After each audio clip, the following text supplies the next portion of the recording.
The unseen poetry section is worth 30 to mark stats, a huge chunk of your English literature paper. 2. Most students lose marks because they panic when they see a poem they haven't revised. But today, I'm giving you a cheat code. We are going to use the S.M.I.L.E framework to deconstruct a real poem and write a grade 9 comparison in record time.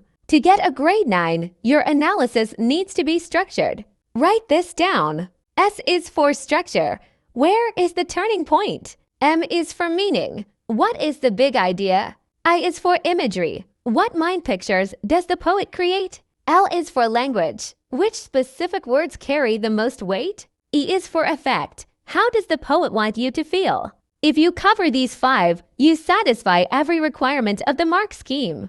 Let's look at First Frost by Andrei Voznesensky. Line 1. A girl is freezing in a telephone booth. Right away, we see meaning. This isn't just about winter. It's about isolation.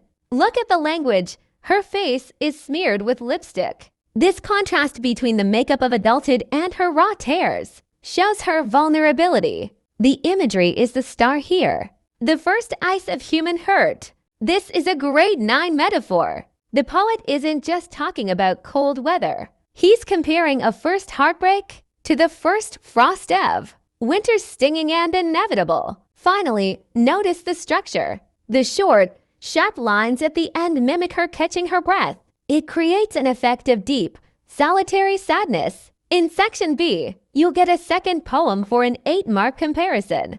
Let's look at a typical exam-style poem called The White Silence. While First Frost is internal, focusing on a girl's feelings, The White Silence is external. It says, the cold does not care for names. Here is the hack to get the marks. You must link them.